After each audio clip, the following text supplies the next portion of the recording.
Yes, the situation is ugly almost all over Gaza, but had it not been for the fact that A, Hamas has a strategic design to leverage humanitarian suffering in order to apply pressure on Israel, B, that the UN organization, specifically UNRWA, but the entire humanitarian ecosystem has sided with Hamas strategically, refused to cooperate with Israel, refused and actively boycotted the Gaza Humanitarian Foundation. That is Jonathan Conricus speaking yesterday about the unfolding humanitarian crisis in the Gaza Strip. He pulls no punches in his assessment of Hamas's strategic success in convincing the global humanitarian ecosystem and virtually all Western governments that Israel is responsible for this crisis. Israel alone. This is the first in a series of interviews with experts being done by the state of Tel Aviv and beyond. The goal is to present the complexity behind the immediate humanitarian crisis in the Gaza Strip and how and why things came to this point. I'm Vivian Bercovici, former Canadian ambassador to Israel. Let's do this. Jonathan Conricus, Lieutenant Colonel in Reserves, Senior Fellow at FDD. Thank you so much for making time, State of Tel Aviv today. Thank you, Vivian. As always, a pleasure to be here. And you find yourself in Washington, D.C. now, where it's noon-ish, well, actually close to 1 o'clock. And I, of course, am in Israel holding down the fort. And it is almost 8 in the evening, which is news time, as you know, very important time in this country. I'm really glad that we're able to connect because I'm working hard to present and understand this humanitarian crisis that is upon us. And the crisis is, of course, in the Gaza Strip. And I'm speaking to people on every point of the opinion, political spectrum that I can to allow the listeners to try to sort through the facts as clearly as we can discern and present them. You have deep experience with the Gaza Strip, with humanitarian issues. So I just want to kind of open With the UN, with the IDF, with all diplomacy. of it. Yeah, you're just like the man. He's everywhere. You really do bring tremendous expertise. And over a long period of time, what the heck is going on, Jonathan? So, what I think is going on, my assessment is that this is a milestone for Hamas. Hamas just scored a big victory yesterday. I would call it a strategic achievement. What Hamas was able to do through very clever and persistent communications and diplomatic pressure was to force Israel to basically go back, not necessarily to square one, but pretty close to square one, and really to undermine the underpinnings or the logics or the thinking behind most of the IDF operations that have been conducted for the last half year. And that is by no means a small achievement for Hamas. International pressure kept on building, amplified through a willing, complacent, and happy to trumpet Hamas message international media, and that then affected weak, cowardly, and leaders around the world that are more concerned with Muslim votes in their countries than they are concerned with truth and with a democracy defending itself against terror organizations. And I would have to say, even though I don't like saying it, but yes, also because of Israel's inaction and abysmal strategic communications, responsibility of the prime minister, of Minister Dermer, and of the foreign secretary or the Minister of Foreign Affairs, Gideon Sa'ar, and in basically leaving that field open, vulnerable, and exposed, and Hamas exploiting it. Now, what's going on is that now Israel is not only opening up the Gaza Strip and allowing others to provide so-called humanitarian aid, whether it's the Emiratis, Egyptians, Jordanians, but Israel itself, I think in a sign of really a desperate sign, is actually airdropping aid to Gazans itself from Israeli aircraft. And I could think of no other way to really to symbolize a tremendous strategic about face, which I think is very regrettable, that the IDF is now doing that as a result of international pressure, as a result of the horrible images, some of them doctored, some of them out of context, but horrible images of starving children and malnourished children in Gaza, and the relentless outpouring of pressure from humanitarian organizations, countries, institutions, and that has reached a certain boiling point, and Israel has been forced to backtrack and to do things that it has really explained and had a logic to not doing before. Yeah, so what this means on the battlefield is that there's a de facto ceasefire. Most areas of importance, the IDF will do what we call humanitarian windows, which is a sanitized word for ceasefire. Israel is seizing fire while it's not getting anything in return. And that's a very unfortunate situation. We continue to have reports every day of Israeli soldiers, of casualties on the battlefield. Today we lost, or it was reported that we lost 2 soldiers and additional soldiers were wounded. Yesterday we had battlefield casualties in various areas, most of them in Khan Yunis, and Hamas continues to fight there.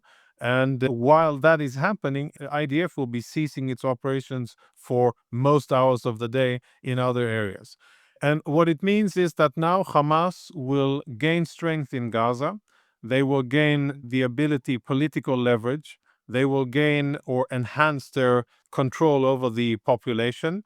And they will be able to say that their steadfastness, and that's a very important term in Hamas terminology, sumud in Arabic, that their steadfastness was eventually true, and that they were able to be steadfast and to get what they wanted without paying anything in return.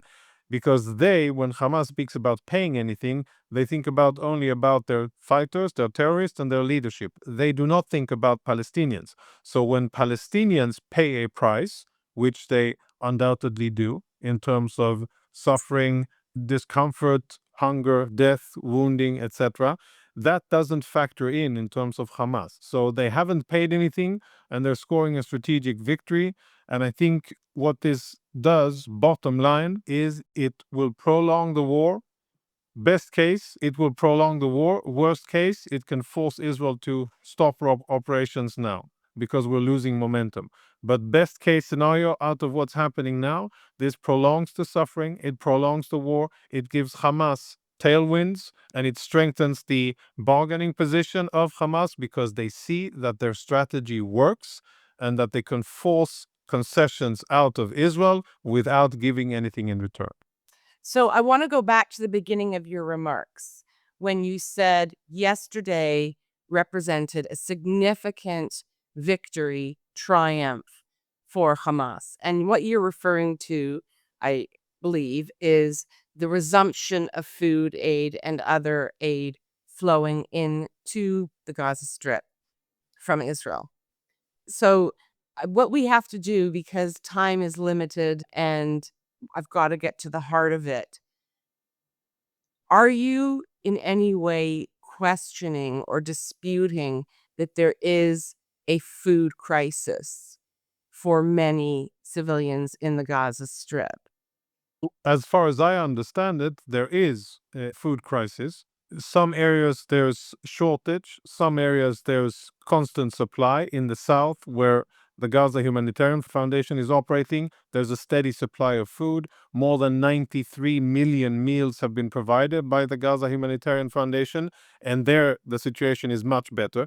But in other areas where the IDF has already asked many months ago and ordered the civilian population to evacuate, and they have refused to evacuate, in some areas there's an acute shortage. But the bottom line is that this is a shortage that has been exacerbated and doctored and leveraged by Hamas for their political and military purposes. Yes, the situation is ugly almost all over Gaza, but had it not been for the fact that Hamas has a strategic design to leverage humanitarian suffering in order to apply pressure on Israel. B, that the UN organization, specifically UNRWA, but the entire humanitarian ecosystem has sided with Hamas strategically, refused to cooperate with Israel, refused and actively boycotted the Gaza Humanitarian Foundation, despite the fact that they work on the ground and they have delivered more than 90 million meals. But UN organizations have basically said, if Israel is going to present an alternative to our mechanism, which supports Hamas and extends Hamas's control over the population, we're not going to work with it.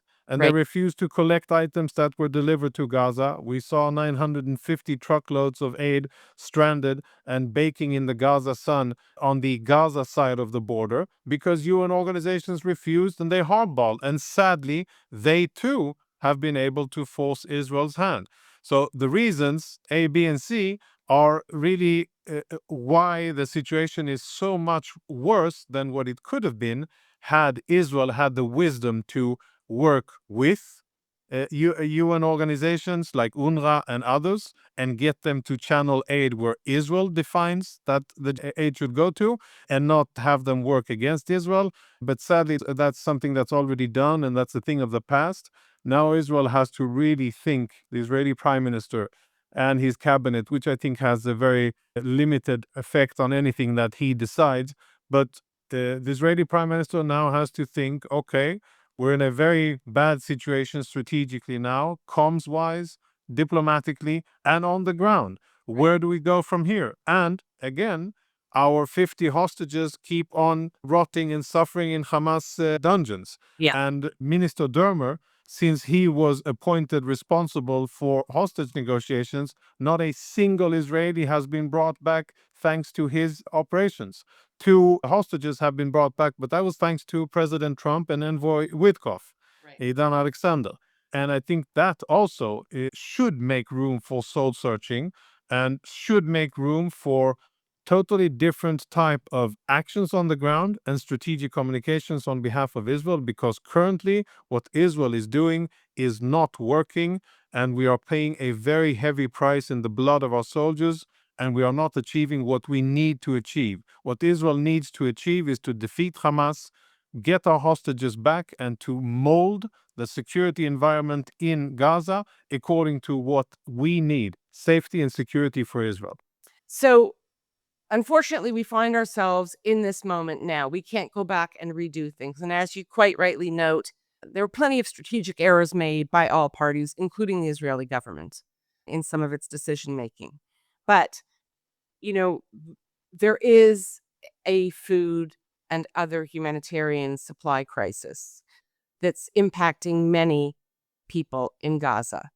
And so you characterize what transpired in recent days, Israel's opening up the border to food aid passing in, and Israel even doing airdrops and salads. You say that's a victory for Hamas.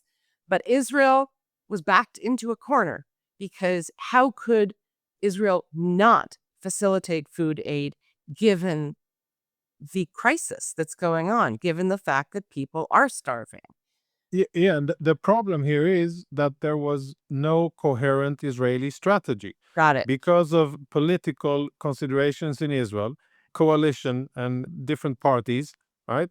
The issue was, I mean, in all military operations, civil military relations is part of operational planning. It should support your overall aim. It should support your strategic objectives.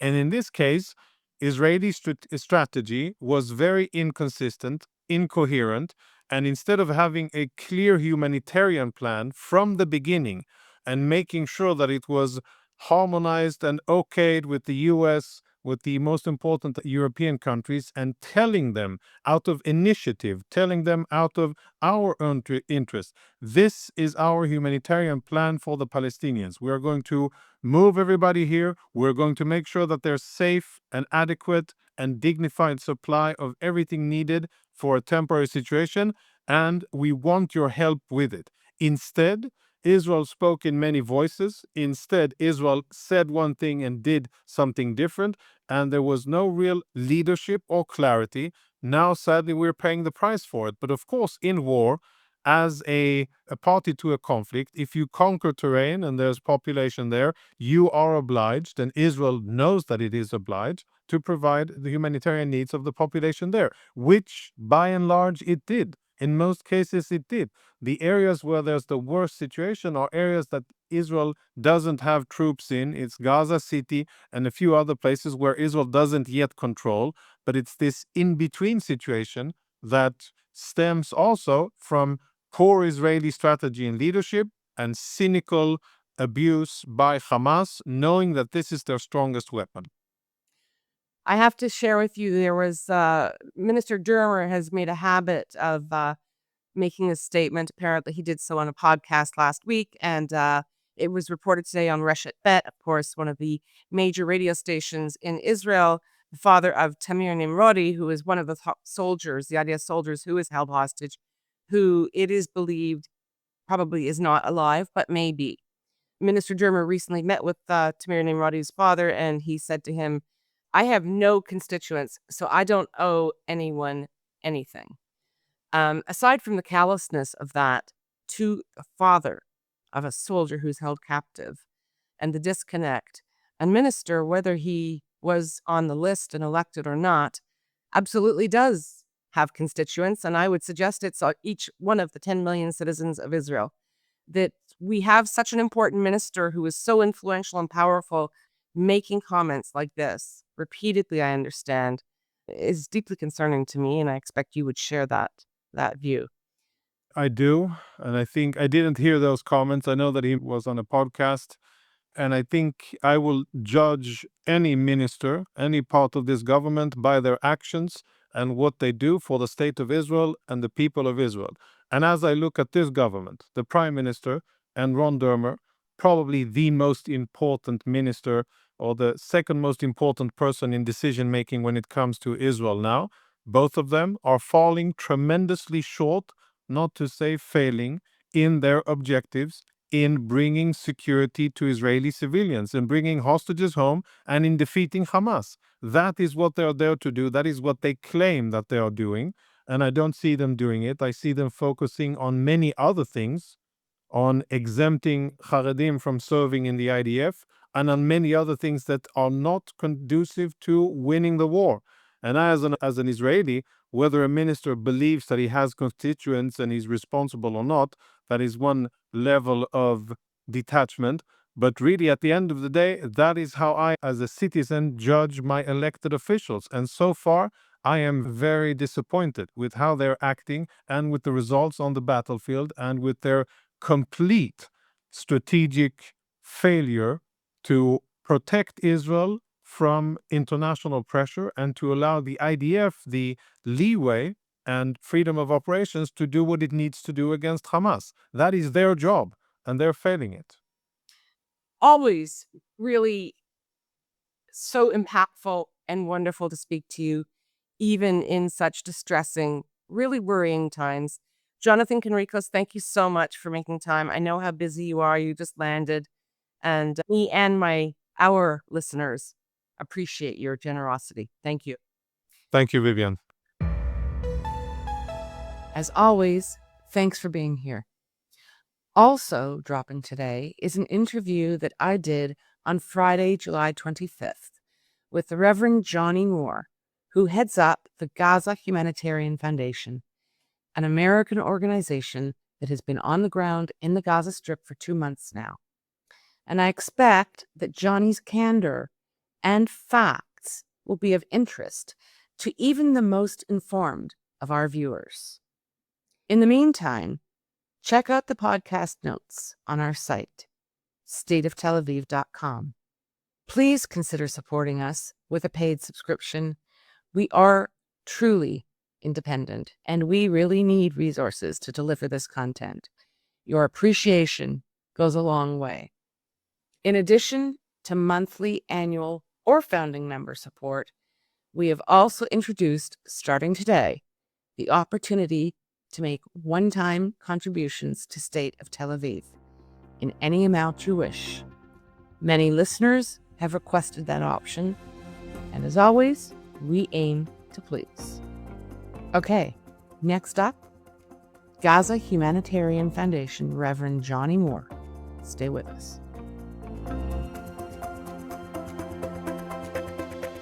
We love hearing from you, so please comment on our website, stateoftelaviv.com, or send us a note to hello@stateoftelaviv.com. On behalf of the State of Tel Aviv core team, Jan Zabo, our creative, graphic, visual, and marketing man, Amir White, producer and editor extraordinaire, sound guy, who is also impressively patient with me and my boomer tech deficiencies, and our social media manager who pitches in on everything, Maya Naftalin. Thanks to the team. Thanks to you for being here. We'll be back soon.